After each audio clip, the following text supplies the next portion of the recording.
We're in the 06010. Know what I am? Hold on. Welcome to the Fantasy Focus Football Podcast, presented by Geico. Field Yates and Matthew Berry. And what are you? I'm in the 06010. I was singing along with a song. Oh, yeah. You trying weren't to do singing, you were dancing. Well, listen, I was really bobbing semi-rhythmically, if we're being honest. The only time I really dance, Field Yates, is when I'm at a wedding and I've had a few adult beverages. Right. We learned yesterday. Don Julio, correct? Honestly, any tequila will work. Okay. Will work and work just fine. One tequila, two tequila, three tequila floor, right? I have to think about this. No, I went to one wedding. I was going to say your wedding might have been the last wedding. Isn't that wild? I was at. I went to one afterwards. It was a summer of weddings for my wife and I. But yeah, yours is the one I had the best time at. How about the? Thank you. That's what I'm told. I don't remember a lot Sources about close your wedding. to the matter. Sources Actually, said some of my friends still chirp you to me about the wedding. that in a positive In a manner. positive way, yeah. Like I was doing a draft over the weekend with my college buddies. Oh, and yeah, they were checking in on you. Your buddies are great. I Yeah. love your college buddies. They're great. Me too. They are. We actually did a power hour, believe it or not, after the draft. That's First nice. one I've done in probably 10 years. Anyways, hello to Stefania as well. Hello, Stefania. Where are you? Oh, She's probably in the Chateau I have de something Cone. to say about Matthew at weddings. What do you got? I'm at the Chateau de Cone, Yeah. of course. But I want to weigh in on Matthew at weddings and just confirm that, yes, a few adult beverages will get him on the dance floor, but no, it's not semi-rhythmically at all. I was grading on a curve, Stefania. I was trying to be kind. But we I don't want to move off the wedding conversation. Though it is a fun one, we can unpack that at a later time. Sure. But we had to bring Stefania. We've got some breaking news, if you will, in the 06010. Major news. Okay, what do we got? Daniel Dopp, for those who are unfamiliar, has not shaved since like 2000. Yeah, it's been a long time. Daniel Dopp shaved his beard, cut off all of his hair, and we have visual evidence of what he now looks like. Whoa! There he is. Wow. For those that are watching right now on a variety of streams, there is the Daniel Dopp, the previously unrecognizable Daniel Dopp. And he also seems to... He looks like a young boy. Yeah. Seems to Looking all right. He may have also slimmed down by a couple of pounds as well. Daniel Dopp. No, we kid. It's Daniel Thirsty- Soppy for the day. It's Thirsty Kyle. So Daniel is out for Daniel the day. Doppy. Oh, that's not bad. Daniel Doppy. So it's Thirsty Kyle. And so I asked a question for you, Stefania and Field. Do you think Daniel Dopp's absence is excused and planned, or do you think Thirsty Kyle, so desperate to get on the microphone, Wow. to get on the air, has there been some nefarious action? Has there been some malfeasance, some skullduggery? I'll defer to Stefania on that one because everybody knows Kyle's my guy. I'm going to guess that Daniel Dopp's absence was excused, but like any good athlete, Kyle is stepping in and potentially Wally Pipping Daniel Dopp. Oh, Wally Put on Pipping. notice. Nice pull right there from Stefania with the Wally Pip reference. Interesting. We have other news to We get. do have actually big breaking news. Okay, Not so breaking news necessarily, but something happened last night that's a pretty big story. Yeah, it's a pretty legitimate story. So last night, via Adam Schefter, we learned that Leonard Fournette, the recently cut Jaguars running back, is now a Buccaneer. That's what I was going to get to. So he stays in Florida, goes about 3 miles southwest to Tampa, where he will now team with Tom Brady and the rest of that potentially very potent offense in Tampa Bay. Matthew, I was thinking about this. And we'll get to Ronald Jones and the rest of the backfield in a moment. So a lot of us agreed, and I think you agree with me that this assessment that the best place for Leonard Fournette's fantasy value this year could very well have been Jacksonville, right? It was the place where he had the clearest role to potentially 300 touches, and the touchdowns weren't going to be great, but volume matters, as we saw last year. Is it possible that this might be one of the next best places for him, Tampa Bay? Because while there are a lot of cooks in the kitchen in the Bucs backfield, if you go to an offense where they're going to score a lot of points, you may not need 300 touches because you may get double-digit touchdowns as a rusher. Here's the case for Leonard Fournette. Okay. And to be clear, I'm not buying anything what I'm about to say. Okay. But the case for, if you are pro Leonard Fournette, the argument you're making is that he's not going to see nearly as many stacked boxes as he did in Jacksonville, because when you've got Tom Brady, you've got Godwin and Gronk and Evans, suddenly there's going to be a lot of open running lanes. It's a better offensive line than he had in Jacksonville. And to your point, it's an offense that we expect to score a lot, to be efficient. And so does he get a bunch of sort of bunny touchdowns that he was unlucky with last year, you know? And so the argument is there. Plus, by the way, while there are a lot of running backs in the running back room at Tampa Bay, none of them have emerged and said, like, this is my job. There's a reason why Tampa Bay felt the need to go out and get Leonard Fournette. Sure. So those are all the pro-Fournette arguments. I just don't buy any of them. Okay, yeah, but I think it's important to lay it out because some people will. You're right. He has a chance to score a bunch of touchdowns in a very good offense and potentially lead them in carries and face much more favorable looks.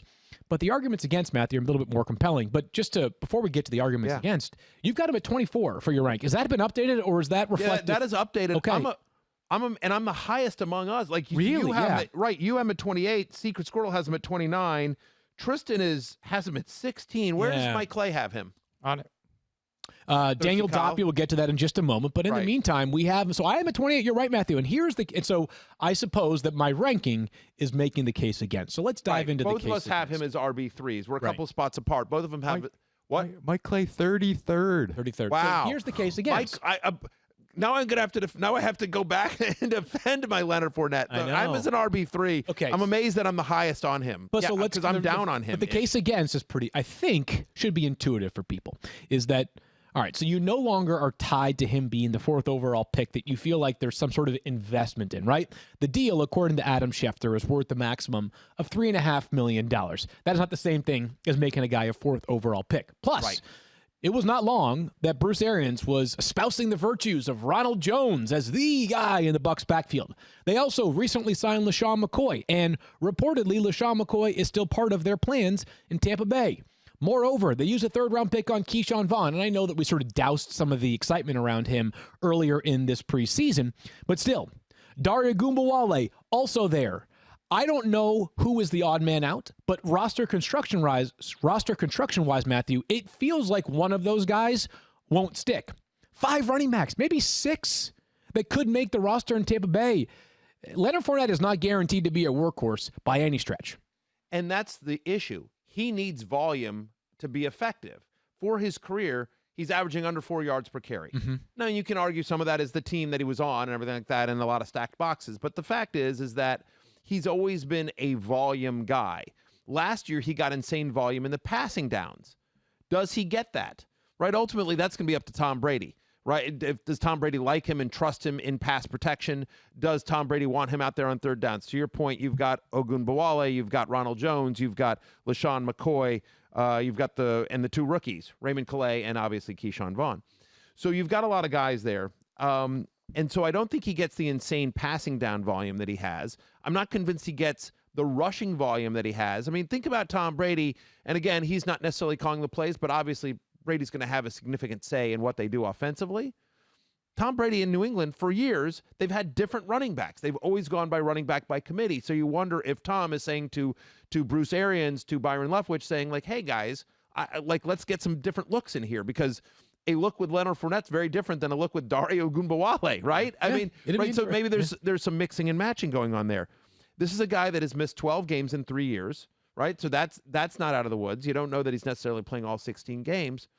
And I thought this was interesting.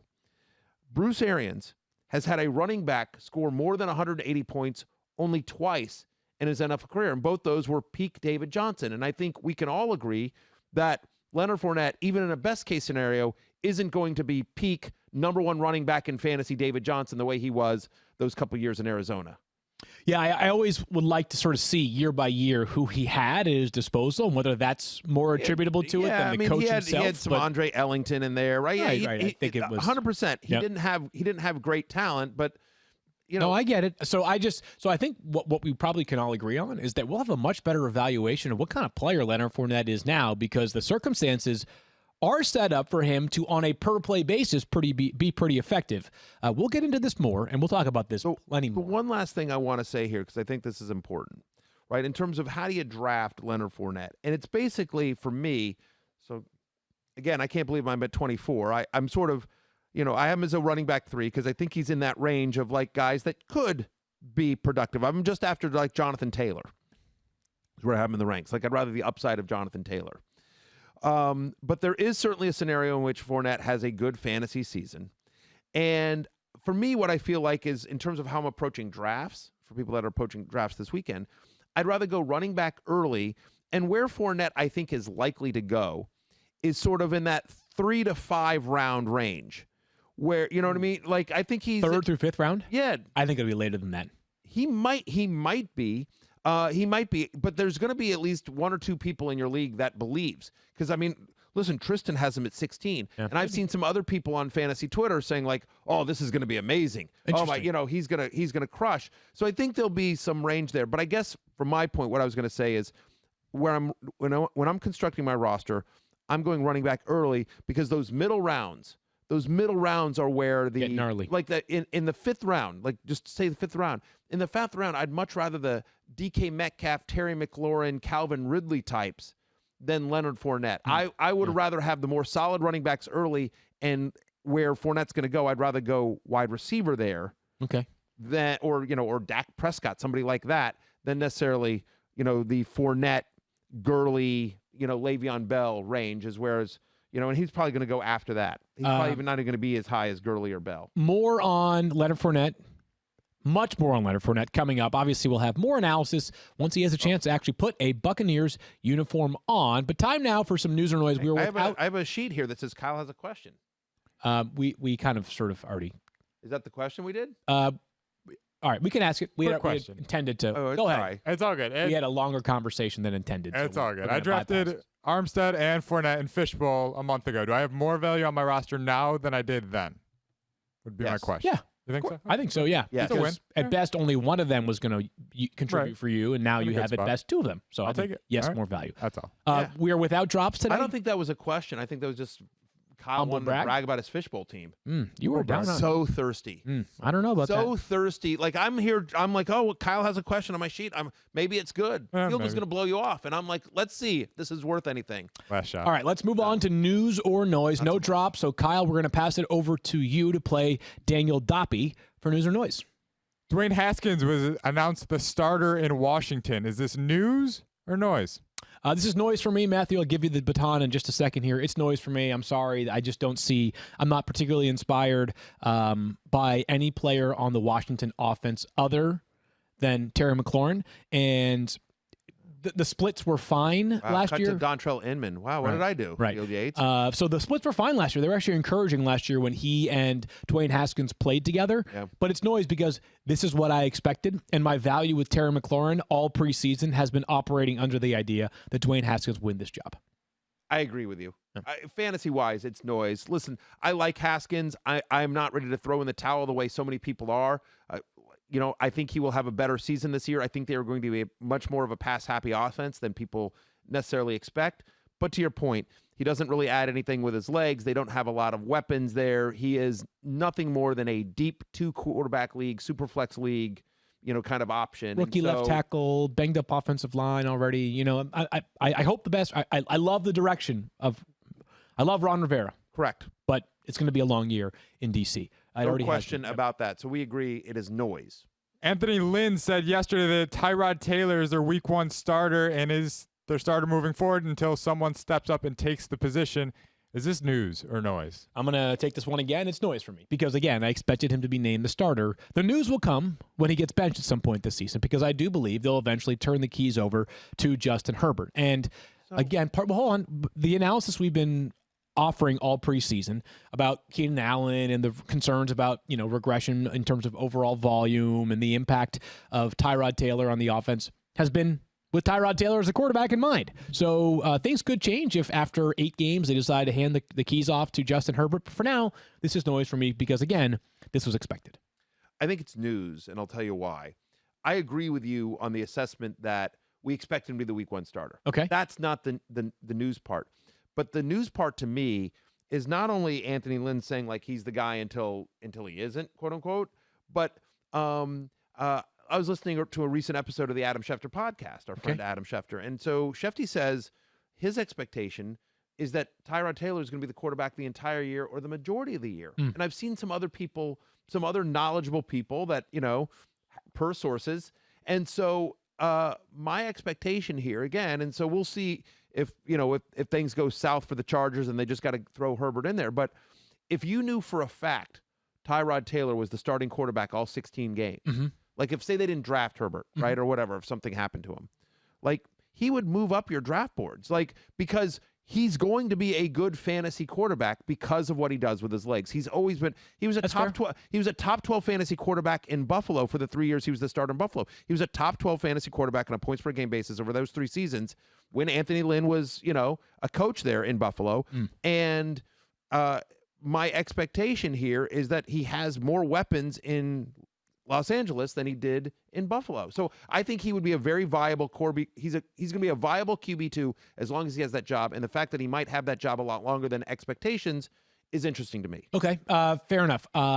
No one loves Shefty more than I do, and obviously, I don't care. But I don't. I think Mrs. Shefty does. That's probably. I'm willing to put that to the test. And, let's get and Mrs. the Shefty in here. And Dylan Schefter's got a great podcast. 100%. Let's get Dylan. Let's get Mrs. Shefty, and let's get you. And we have Adam in the middle. We'll do it like Family Court. Right. And we'll just see where Adam goes. We'll see who loves. We'll do a battle of the death to see who loves Shefty more. But what I was going to say is that we've heard coaches themselves. We've heard general managers say, this is our quarterback for the year with a rookie waiting in the wings. Blake Bortles was, one of the more notable recent examples. And then, you know what happens?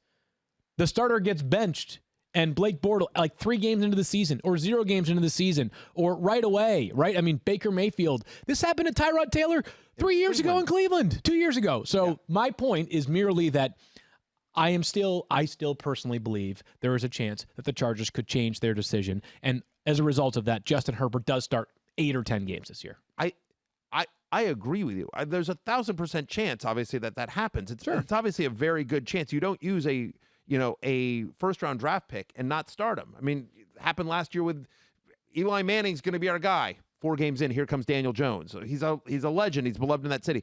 So 100%, it's obviously within the realm of possibilities. And I'm with you on the coach speak piece of it. What was interesting to me is I feel like conventional wisdom is that everyone thinks that. So one of the reasons why Taylor is going so late in drafts is everyone expects him to lose the job at some point. When Schefter said it to me, he didn't say it to me, when he said it on the podcast. When Schefter says it on the podcast, that gives me pause because the coach speak is the coach speak. But Adam talks to all these guys without getting into who he knows and who his sources are. Adam talks to every general manager, every head coach, every assistant coach, every personnel guy. Like his list of contacts is insane. And so I don't think Adam throws that out just willy-nilly. And I don't think he gets coach speak when he's talking to guys, on the record. Okay. You tell me. No, I think all I'm saying is that no general manager or head coach owes it to a player to say specifically, you are the starter for X number of games this year. That's not how the business works. If the Chargers go 0-5 to begin the season, or if they're 2-5 through the first 7 games, you better believe that there's going to be a large chance for Justin Herbert to take over. That is all I'm saying. It doesn't matter if it was Tom Telesco, Anthony Lynn, or whatever. You name it. Woj reporting it. Right. I always believe that rookie quarterbacks that were drafted in the first round are going to eventually start during the rookie season, unless you're Jordan Love.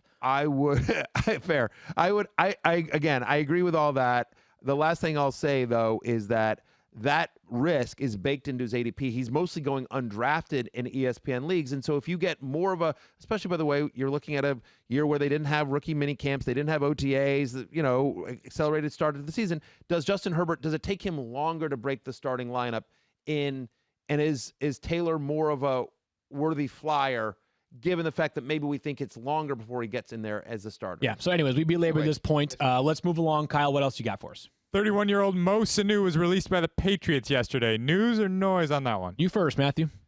I think that's noise. I don't think he factored into any fantasy plans this year. To me, the most memorable part of Mohamed Sanu's Patriots career is when he helped me win a board bet against Field, because Field was in on Sanu early on. My IFB just went out. Sorry. You say moving on? Repeat that? Did you repeat that? Yeah, I can repeat it because we had a board bet about Mo Sanu. Right. Early on in his Matt, our producer's telling me something about Brian Hill. Yeah. You want Brian Hill? Oh, you want to go to Brian Hill? You want to move on? Oh, okay. Got it. Yeah, never. No. I'll give one piece of thing that's sort of interesting about Mohamed Sanu, Field, and you can put on your NFL Insider hat and comment here, is that one of the places he's been rumored to go, which would certainly be interesting, is DC. Washington. Yeah. Yeah. It, I was going to say, he's it becomes close with news that. if he goes somewhere else. There's an old expression in football. I believe Bill Parcells is one of the people that maybe championed this phrase is old and slow, you got to go. Old and slow, you got to go for Mohamed Sanu and the Patriots. Listen, they traded the second-round pick for him. It didn't work out nearly as planned. They move on. And Can I ask a question just of our director, Lisa? Because when you said old and slow, you got to go, she took a close-up of me. I don't know what's going on there. Yeah. I mean, it's a little on the nose, Lisa. I'm just saying. I get it. I hear you. I'm definitely old. I'm definitely slow. But you were never fast. Let me know if I should show up to work. The thing tomorrow. is that you never went from fast to slow, so you're always been slow. consistently slow, so you Fair. can stay. Very, all right, very moving fair. along. I feel like here. Lisa was giving me a hint there. No Very hints upsetting. dropped, just facts. But he would actually have more fantasy value in Washington, I believe. Yeah, because there's that number 2 wide receiver role opposite Terry McLaurin is open. Who's going to be that pass catcher? Is it Gandy Golden? Is it going to be Steven Sims? Is it going to be Dontrell Inman? I was going to say, Panda Dontrell Inman for the second time in the show. Well, what do I got to do to prove my Dontrell worth? Inman's got a shot. Okay. That tells you everything you need to know. Anyway, I know, but that's my point. If Mo Sanu were named the starter, you'd suddenly be like, all right, deeper league, maybe that's interesting. Deeper league value potentially. All right. Anyway. Every year, Matthew Berry writes a column on ESPN.com. It's his 10 lists of 10, and obviously it's very intuitive what that means. There are 10 separate lists. They have 10 items for each list. We're going to go through these lists, Matthew, and we're going to give you one of your highlights from these lists, and I'm going to add my own.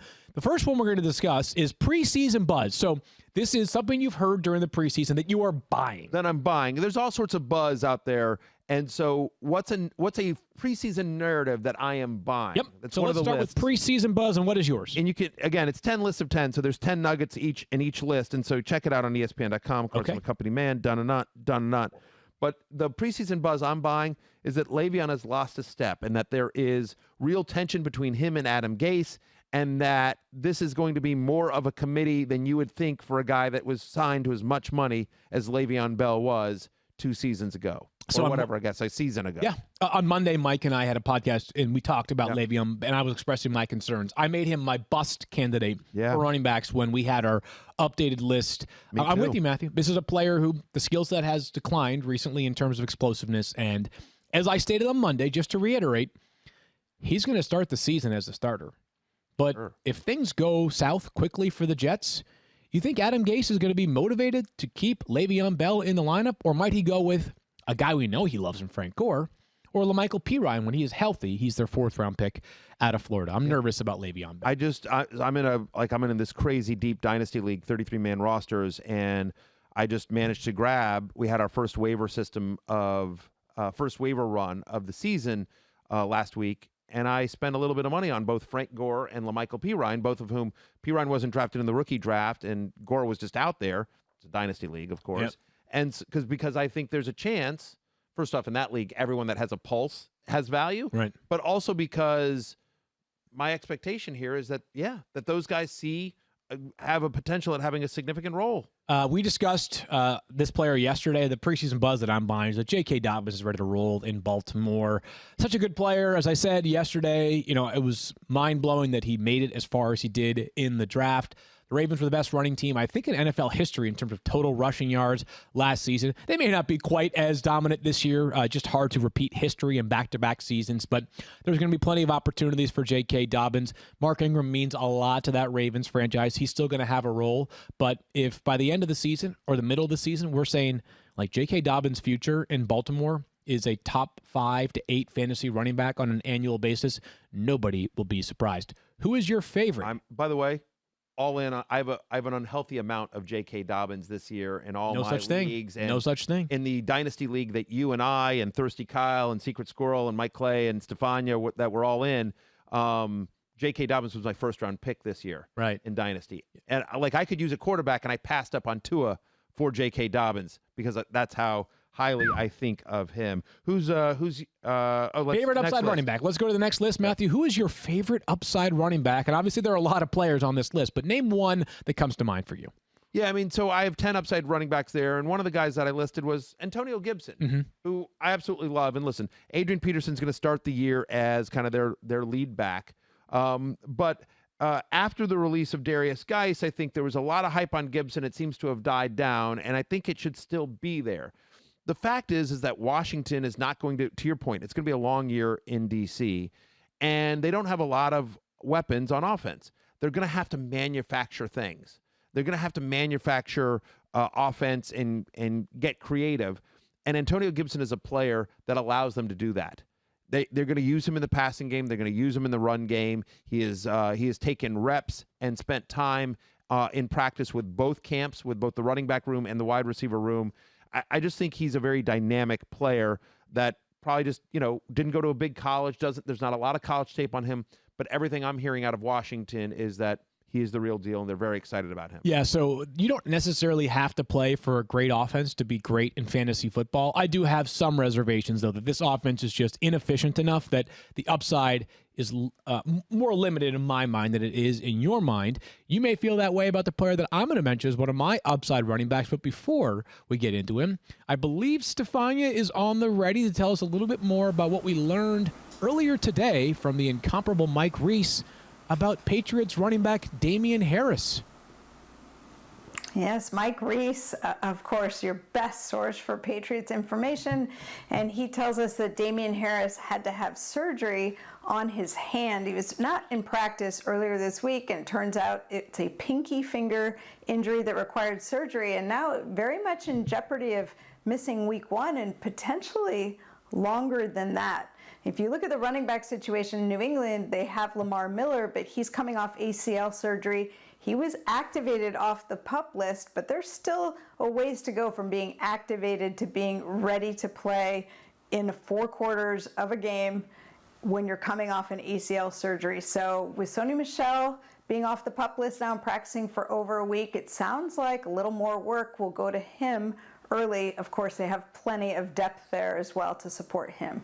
All right, Stefania, thank you for that. And while it seems ridiculous to believe that a player who's going to be one of maybe 4 or 5 running backs that has a role in New England and having upside, because there's still James White and there's Rex Burkhead and the players that Stefania mentioned and Michelle and Miller, I'm still going with Damien Harris. You know why, Matthew? Why is that? Because the price is so ridiculously low, right? You're going to be getting him either in the first week of waiver wires, especially if he does not play in week 1, or in the last round of your draft. He was one of the stars of Patriots training camp, a very talented player who just needs the opportunities. My biggest concern with Damien Harris is he's wearing number 37, and I wonder if 37 is a jersey number that has the requisite swag to be a dominant running back. Interesting, the number 37 jersey number concern. My concern is Sony Michel, James White, Lamar Miller, Rex Burkhead, Cam Newton. Right. It's just like there's like one of those guys isn't going to make the team. No, they'll make those guys will make the team. Oh yeah. So I'd be very surprised if one of them didn't make the team. Wow. So, I mean, again, you're looking at a crowded running back room on a team that has notoriously been running back by committee, and that was with Tom Brady, who isn't nearly the goal line threat that Cam Newton is, despite the fact that Tom always would sneak in for like 2 or 3 a year. I mean, like, Cam Newton is the greatest goal line rushing quarterback in NFL history. Yeah, so you're totally right. My case is that, like, maybe it's a 10 to 20% chance, but if there's a 10 to 20% chance that this is an excellent running offense and Damien Harris emerges as the guy, then it's great value. That's the upside here. All right. That's 100% fair. Well, let's move along to your next list. But before we do that, first we pass it back over to Stefania. Field, did you know that when it comes to scoring great hires for your business, you may be up against some obstacles, like lots of applicants, but difficulty finding the right ones for your job, or finding time to hire while running your business, plus trying to ensure workplace safety. That's why you need ZipRecruiter on your team. No matter the industry, healthcare to manufacturing to business services, ZipRecruiter makes hiring faster and easier. And now you can try it for free at ZipRecruiter.com/06010. First, when you post a job on ZipRecruiter, it gets sent out to over 100 top job sites. Then, ZipRecruiter's powerful matching technology hustles for you to find people with the right experience for your job and invites them to apply. In fact, 4 out of 5 employers who post on ZipRecruiter get a quality candidate within the first day. So add ZipRecruiter to your roster to help you win the hiring game. To try ZipRecruiter for free, go to ZipRecruiter.com/06010. That's ZipRecruiter.com/06010. ZipRecruiter.com/06010. ZipRecruiter, the smartest way to hire. Shell knows that between every tee up, layup, and batter up, that you can't wait to catch up with your favorite podcast. So come to Shell and get the 3 things done at once. First, fill up with Shell V-Power Nitro Plus to help keep your engine running like new. Then save up with the Fuel Rewards program and never pay full price for gas again. And finally, snack up with in-store rewards to save even more at the pump.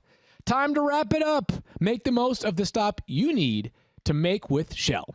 In engines that continuously use Shell V-Power Nitro Plus Premium Gasoline, see full terms and conditions at fuelrewards.com.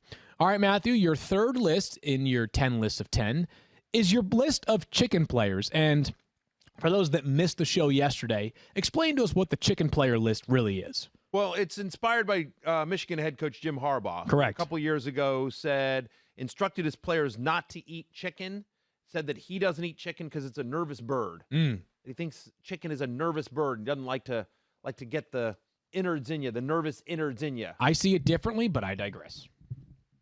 You don't think that's what Jim Harbaugh said? Or No, it's what he said. I have such a deep affinity for chicken. I like it in nuggets. Chicken. I like it in wings. I like it.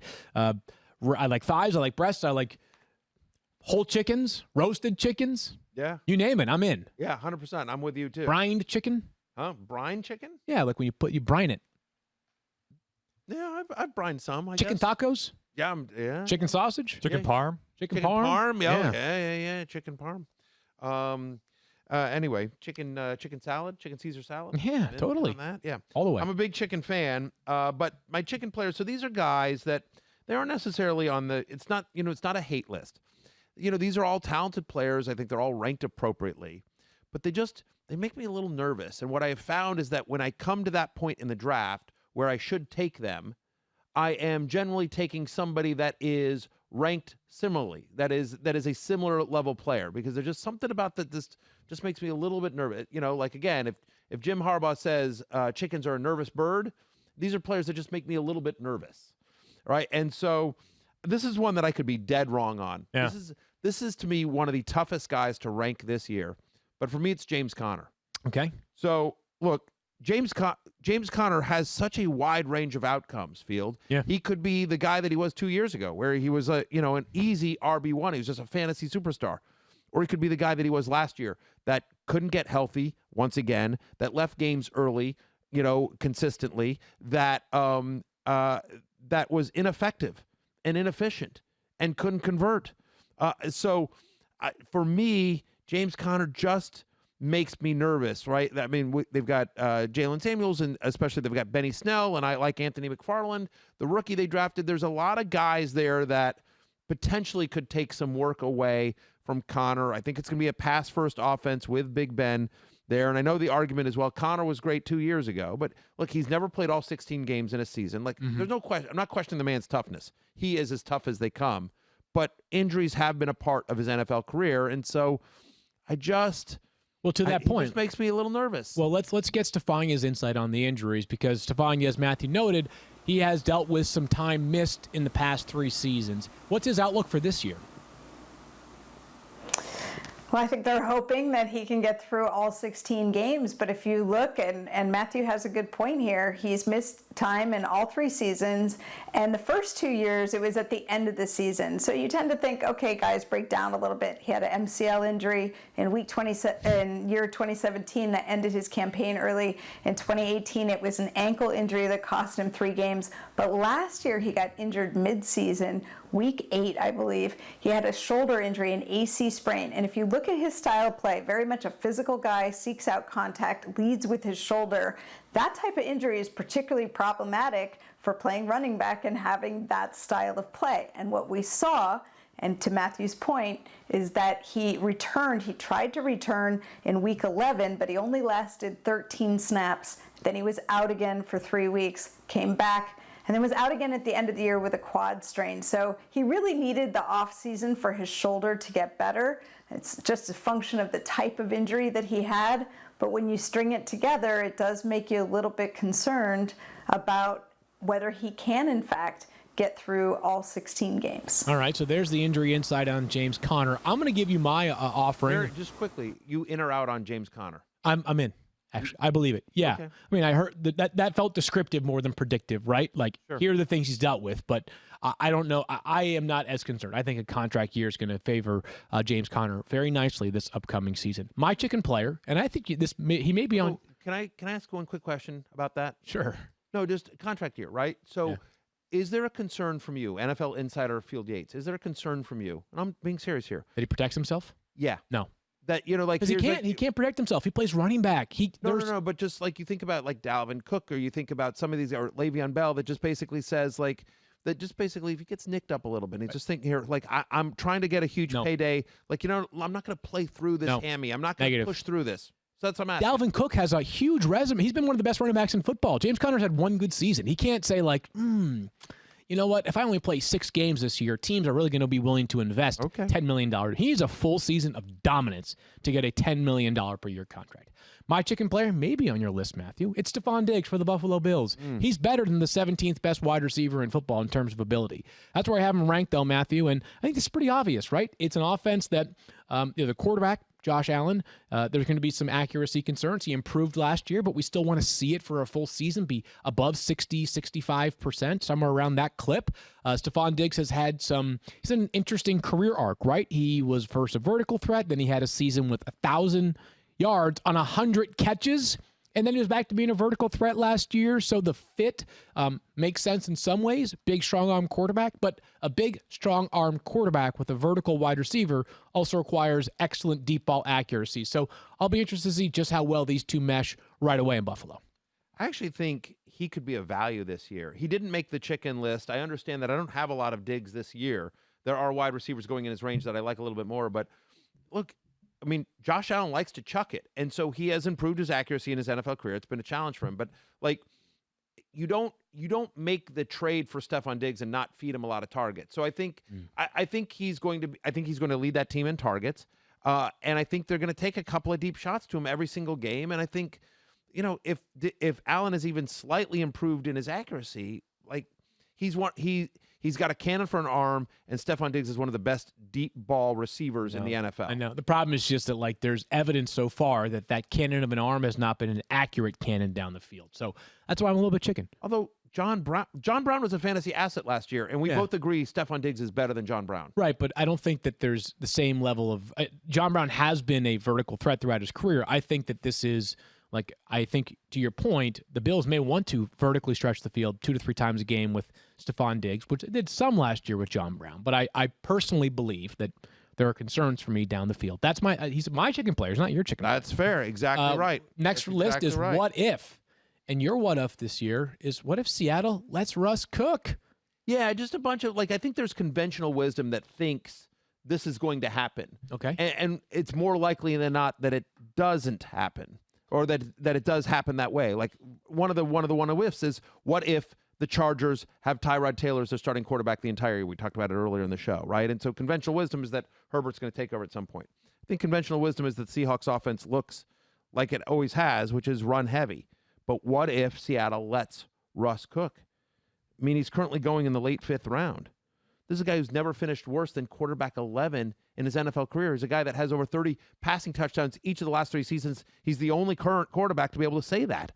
So what if finally they open it up and they let Russ cook? Yeah. He could be a massive value this year. It's interesting. It's been discussed a lot. Seahawks Twitter's great. They're very ardent and just passionate about the franchise. Yeah. But the Seahawks counter is probably like, we keep winning, doing what we have done, right? And they feel like they've had a lot of success. So I don't know exactly what letting Russ cook really means, right? Like, how many more passing attempts does he need? How many more design runs does he need? But it'll be interesting to see if the offense takes a different shape at all. My what if... to me, just to answer your question about what it looks like, what it means is that they're a pass-heavy offense. I mean, they've been one of the worst in terms of the lowest pass percentage teams in the NFL. Just Russell Wilson's insanely efficient. Right. So if they think of a top 10 team in terms of passing percentage, that will be letting Russ cook. Yeah. Interesting. My what if, and we've been talking about this player since March, and we've been sort of banking on the possibility that he could miss time. What if Todd Gurley doesn't miss time? Right? Like, and I get it. Like, I know he's had a long injury history. I'm aware of everything that Todd Gurley has gone through, right? But, like, What if he just grinds it out? What if he plays? What if he never suffers a setback? And what if Todd Gurley plays 16 games? If he plays 16 games, the floor's got to be what, like 20th best running back in fantasy this year? If he plays 16 games? I would think the floor's higher. If he plays all 16 games, he's going to get a massive workload. I think his floor is running back 14, running back 15 and somewhere, and I think there's a chance that he's in the top 10. There's a very good chance that he's in the top 10. Did he miss any games last year? Kyle's able to pull that quickly? He missed one. He missed. So, like, as much as we're talking about how, like, he's got all these things he's dealing with, the Rams managed him last year, and he played 15 games, and he had 12 touchdowns. Yes, he did. And it was a bad offensive line in L.A. I think it'll be a better one in Atlanta. They didn't use him in the passing game at all last year, although they had previously used him the previous 2 seasons when he was fantasy royalty. So we know that's in his skill set. Todd Gurley is a good pass-catching running back, and we've seen Matt Ryan do that a lot with Devontae Freeman last year in the first, I want to say the first 10 games, before Devontae Freeman was hurt. Right. The first, whether it's first 8 games, first 10 games, whatever it is. I know they were top 10 in running back targets.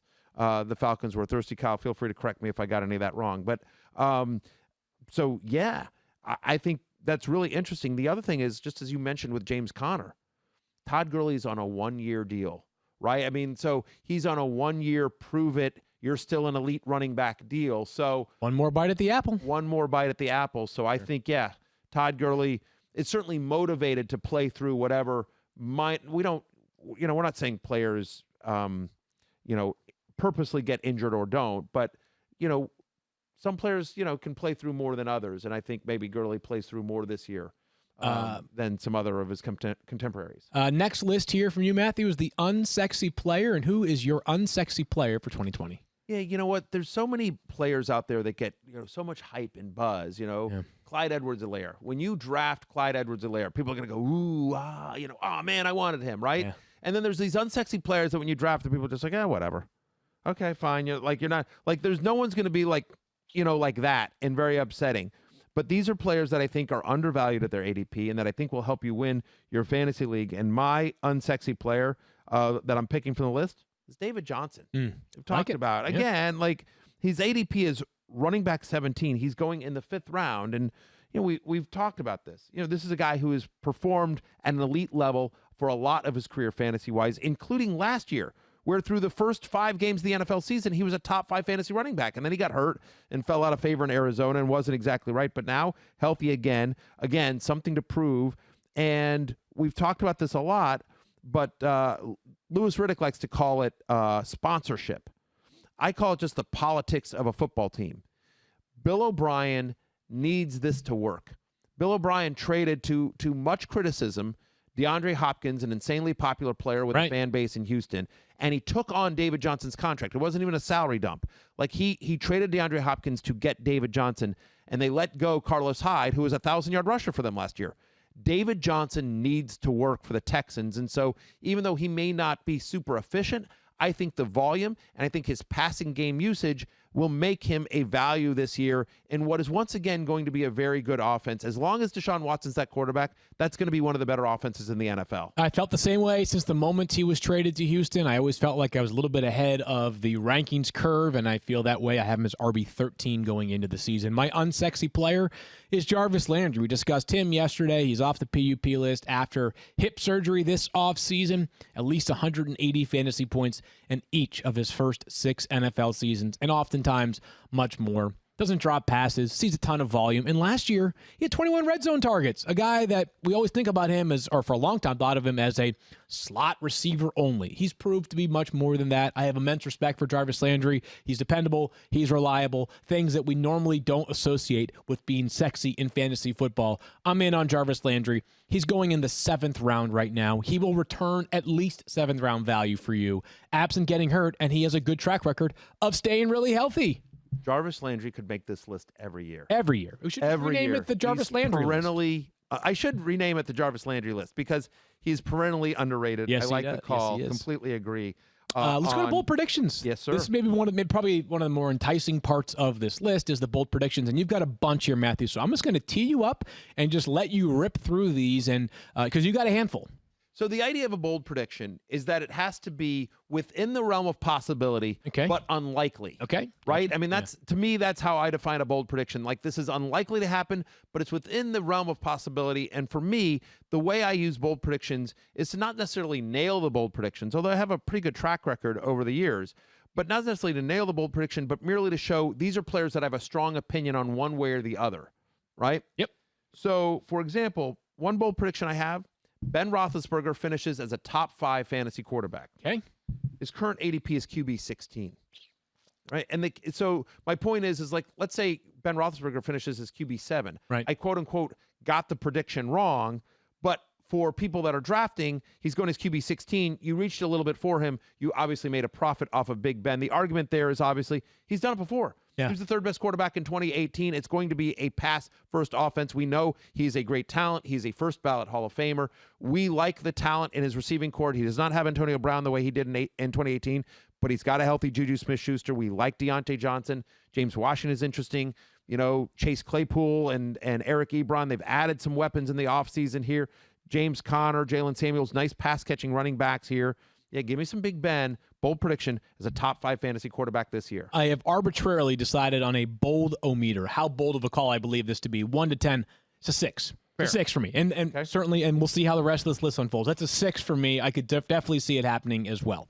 Correct. Number 2 for you. Gardner Minshew finishes as a top 12 quarterback. Okay. Now, I know Gardner Minshew doesn't know who the hell I am, but maybe this will give One day he will. One day he will. Awesome. Awesome. We love Gardner Minshew. He doesn't even know who the hell I am. He just needs to go out there and throw, Yeah. which is what I think he's going to do. Look, that team, the release of Leonard Fournette is just another piece of that. Throw it a They're ton. tanking for Trevor. They're tanking for Trevor. It's a bad defense. They're going to be throwing a lot, especially when you look at the track record of new offense coordinator Jay Gruden, quarterbacks coach Ben McAdoo. This is a team that wants to throw. Second year in the NFL. I expect Minshew to make a big leap here. More mobile than he gets credit for. Over 27 rushing yards in 8 of the 12 games that he started last year as well. He actually led all quarterbacks in scramble attempts last year, which I think would surprise people. And again, like Jay Gruden had Andy Dalton as a top 6 quarterback in 2013. He had Kirk Cousins as a top 11 fantasy quarterback in points per game every season from 2015 to 2017. We've seen quarterbacks have fantasy success under Jay Gruden. Give me Gardner Minshew as a top 12 fantasy quarterback as a bold prediction. That's a 3 on the bold-o-meter for me. I buy it too. I mean, I just think that there are so many of the signals that you need for a quarterback to find his way into the top 12. He has Blake Bortles potential. He really does, right? And I think he actually is more talented than Blake Bortles. But a lot of the things that worked in Bortles' favor are back in Minshew's favor right now. Next one, Matthew. I want to appeal that 3 on the bold-o-meter. His current ADP is QB 27. I just said he's a top 12 fantasy quarterback. That's That did feel QB 27, Thirsty Kyle. Yeah, Correct me if I'm wrong, right? That's what his ADP is. I'm looking it up now, but that did feel low. If you're going to give Ben 6, like it feels like it's at least that high, no? I'm just Yeah, no, but I am at quarterback 20. It doesn't feel as bold to me. I'm just I saying. have a quarterback take 22, but Anyways, 20 keep it as going. well. It's my I'm scale, at quarterback not 20 yours. as well. I hate your scale. Thank you. There It hates go. you back. My bold prediction is that the scale makes its last appearance on today's podcast. That's probably true. Yeah. Here's another one. I wish Daniel Dopp were here. Marvin Jones outscores Kenny Galladay. You want my bold-o-meter on this one? Yeah. That's 10. There we go. There you That's go. big time right there. This is the kind of stuff I like. I mean, I don't necessarily agree with it, but I also think that, you know, in your mind, you're not counting on it. But tell me, make the case for me, for Marv over Yeah, again, Kenny this G. is a super bold prediction, but the last 6 games that Matthew Stafford played, weeks 3 through 9, Kenny Galladay averaged 16.5 fantasy points per game. Marvin Jones, 18.8. Marvin Jones had more targets per game, more red zone targets, had a higher catch rate. Yeah. You know, Kenny Galladay had a lot of really big plays last year. Like, you know, he had like 70-yard touchdowns. And so, listen, make no mistake, he's a big play threat. Matthew Stafford has a big arm, so they're still going to take those shots. But if a couple of those don't land, and Marvin Jones is somebody they look for a lot in the red zone. So, yeah, my bold prediction is Marvin Jones outscores Kenny Galladay. Very spicy right By the way, I like both of them, though. By the way, Kenny Galladay could have a very good year, and Marvin Jones could still outscore him. Anyway, it's a super bold prediction, obviously. Yeah, I like that. But it Next just goes one to here. show I feel strongly about Marvin Jones this year, who also, by the way, made the unsexy player list. All righty. How about next for your bold predictions? Marquise Hollywood Brown finishes as a top 10 fantasy wide receiver. And I know you like that because you and I were in a draft yesterday, and we did a league yesterday, and you drafted Marquise Brown. Yeah. You sniped him from me. This is like a 7.5. And the reason why it's not higher is because I really like the player, right? Yeah. Like, I really like Marquise Brown this year. I think he's going to have a great second season for the Ravens. The reason why it's not lower is there were some really great wide receivers this year, right? We have like this tier of just unstoppable forces, Michael Thomas and Julio and all those guys, that him jumping into the top 10 would probably mean some very disappointing seasons from players that we expect to be outstanding this year as well. But I like the call.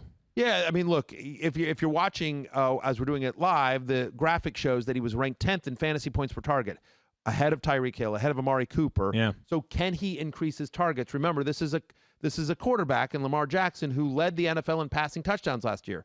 Marquise Brown is the number one wide receiver for that quarterback and that offense. And so can he improve his route tree? Second year in the league for him, another year with Lamar Jackson in that system. So yeah, bold prediction. Top 10 finish at the wide receiver position for Hollywood Brown. All right, one Last more one. from you, Matthew. What do you got? And how spicy is it? We'll find out. We'll find out. Mike Gesicki finishes as a top 5 fantasy tight end. I'll give it a 7. Okay. Yeah. Fair You enough. rationale, and then I can counter if need be. Yeah, look, I think the idea here is just like they have a very narrow target tree, right? I mean, they've got Preston Williams coming off the ACL. They've got Devontae Parker, who's been banged up a little bit this preseason. And then Mike Gesicki. Like, we think this is an offense that's going to have to throw, whether it's Ryan Fitzpatrick, whether it's Tua under center, whoever it is, they're going to have to throw. You know, their defense certainly improved from last year. I think the whole team will improve, but Gesicki over the second half of last year was a very, very good fantasy tight end. I believe he was a top 10 fantasy tight end over the second half of last year. And so, with Albert Wilson and Allen Hurns opting out, could this be one of the league leaders among tight ends in targets? And they also looked for him a lot in the red zone. That was Fitzy. So, we'll see how long Fitzy remains the starter. But yeah, bold prediction, Mike Gesicki, top 5 fantasy tight end. He's one of my favorite second-tier tight ends this year. Yeah, I like it a lot myself. I can't go much higher or lower than a 7 on that one. My bold call, Matthew, and I mentioned this earlier in the show, not actually on today's show, but earlier this preseason. Odell Beckham Jr. will be a top 8 fantasy receiver this year. I've got him highest amongst the rankers at ESPN at wide receiver 9. I suppose I could just finish the job and move him up to wide receiver 8. Started his career with 90 catches at least 1,300 receiving yards, and 10 receiving touchdowns in each of those first 3 years of his career. There was a time where he was largely accepted as the most talented wide receiver on the earth. Matthew, this guy is special in terms of talent. I have said this 50 times. I might as well make it 51. Everything that could possibly have gone wrong last year went wrong. It was not a professional outfit they were playing with in Cleveland. Everything is back. You described it yesterday as the post-hype sleeper, right? That's where I view Odell as. And I get it. People are disappointed because a couple of years ago, 3 years ago, he got hurt. The following year, he was not as productive. Last year, not as productive. Remember, you're talking about a player who's not as productive years still includes over 1,000 receiving yards and 10 total receiving touchdowns. So I get it. I'm making a big investment in him. I'm expecting, more like 12 to 1,300 receiving yards. I also think it's very likely to happen. So, yeah, I was going to say, so on the spice-o-meter, I think this is like a 1. In terms of a bold call. Like, look, here's the thing. I buy everything you're saying. Yeah. Beckham also got insanely unlucky with touchdowns. I mean, he was one of the league leaders in end zone targets and just couldn't come down with these. He was constantly double and triple teamed, and, Baker just couldn't get him the ball. But again, his ADP is wide receiver 13. You're saying he's a top 8 receiver. Like, that, to me, that's not that bold. And to your point, he's a guy that has been a top 8 fantasy receiver for many, many years. To me, the bold call would have been he finishes his year as the number 1 wide receiver in fantasy. Which, by the way, that would have been much more spicy. Okay. Because you're saying he's going to be better than Michael Thomas, he's going to be better than Devontae Adams, he's going to be better than Tyreek Hill and some of these guys. But by the way, within the realm of possibility. Yeah, let me just tell you, if Odell Beckham Jr. finishes as the number 1 wide receiver in fantasy, no one's going to be like, well, where did that come from? Well, Matt, there are a lot of people right now, not saying the fantasy football industry that cover it, but people that are just play fantasy football, very down on Odell Beckham Jr. They feel like they've been stung for the past 3 seasons. All right, Matthew, great job. Read the article right now. Tell us about ballpark buns. Well, if you're like me, you're missing the fun and excitement of the ballpark right now. Just hasn't felt like summer. But just because you can't be in the stadium doesn't mean you can't bring that classic ballpark feeling home. And the best way to do that is with ballpark buns and rolls. America's favorite ballpark and the ballpark go together like baseball and summer. They're an American pastime. And America's favorite buns and rolls, they've been an essential part of celebrations, big and small, for as long as anyone can remember. Ballpark buns and rolls are a great way to get a carefree taste of summer any time of year. Whether shared at a backyard barbecue, fall tailgate, or any manner of celebration year-round, you can't help but enjoy yourself when enjoying a ballpark bun creation. So next time you're picking up essentials for grilling, tailgating, a little slow cooker action, or even a nostalgic night in, make sure you grab ballpark buns and rolls. Find them wherever you shop for groceries. Did you know that right now Geico is offering an extra 15% credit on car, motorcycle, and RV policies? That's 15% on top of the money Geico could already save you. So what are you waiting for? A tattooed and bearded producer to show up to work on time with Belgian waffles and fresh fruit compote? As nice as that sounds, it's probably never going to happen. Never. But at least there's never been a better time to switch to Geico. Save an extra 15% when you switch by October 7th. Visit geico.com to learn more. And with that, we will get to a social question here. Okay. Coming from EJ. He wants to know how much value is added to the QB position when touchdown passes are worth 6 points. We also have a 5-point bonus for 300-yard games. You want to take this one, Matthew? Yeah, not much. I mean, what it does is, to me, it lowers the value of somebody like Lamar Jackson.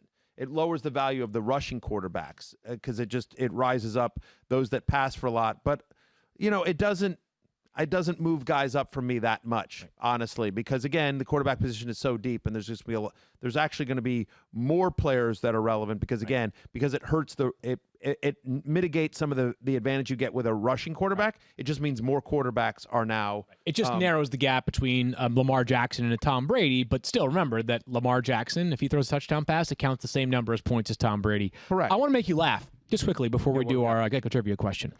Ronald Jones, you know what he is, according to Bruce Arians? What's that? Still our guy. Ha! This morning, Bruce Arians says he's still our guy. We'll talk about that more tomorrow if we deem it necessary, but Bruce Arians committed to Ronald Jones, supposedly. All right, Kyle, time for the Geico trivia question. Good news for Fournette, is it not? Yeah, probably. Yeah, right? That's a good point. That's a vote of confidence for Fournette. Yes. Geico trivia for today. The season starts a week from today. Last season, there were 3 instances in which a player scored 30 fantasy points on a Thursday.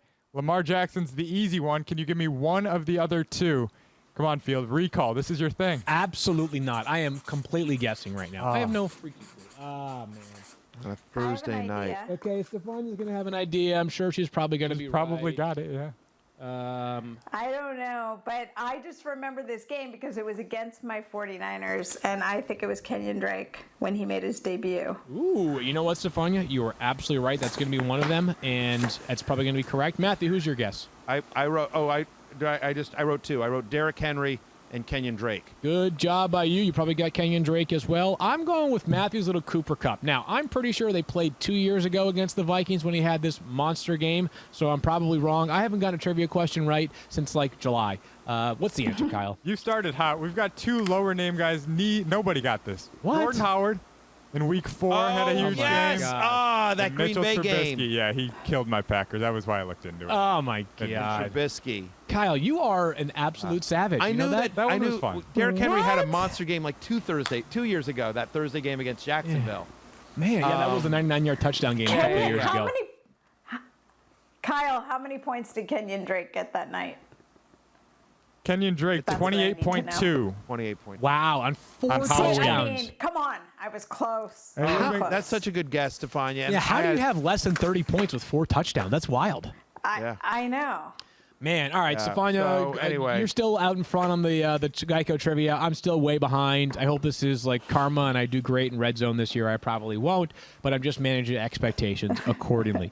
Hey, if you have a draft this weekend, rotopass.com, That's baby. right, There that's you right. go. Yep. Rotopass.com, promo code 06010 gets 10% off. I mean, again, if you need to cram or anything like that, you need draft software. Whatever weird league you play in, they have customized ranks. They have the ability to ask an expert and rate your team and so much more that you need. And then plus 10 things you haven't even thought about. You also get a nice subscription, nice long subscription to ESPN Plus. Excellent. Where you can watch the fantasy show with Matthew Berry and Daniel Dopp. You get all Mike Clay stuff, Al Zeidenfeld stuff. It really pays for itself. It really- 12 times over. Yeah, a year. Yes, it really does. Anyway, check it out at rotopass.com and use the promo code 06010. There's a reason why we have so many returning customers, why so many people say thank you. I got a title this year, and it's thanks to rotopass.com. On tomorrow's show, we are conducting our draft for the league that this staff of the show will play in throughout the season. Should be a lot of fun in the meantime. For Kyle Doppy, for Star Fanya Bell, for Matthew Berry, I am Field. We will talk to you guys on Friday. Draft day. Peace out. You're in the 06010. Never gonna hustle in case you didn't know. Matthew Berry, TMR. You guys go ahead, give me grief for being on SportsCenter for 45 seconds. I think you could do better than me because I don't think you could. Jailbait, Field Yates. You're terrible at #improv. At Field Yates.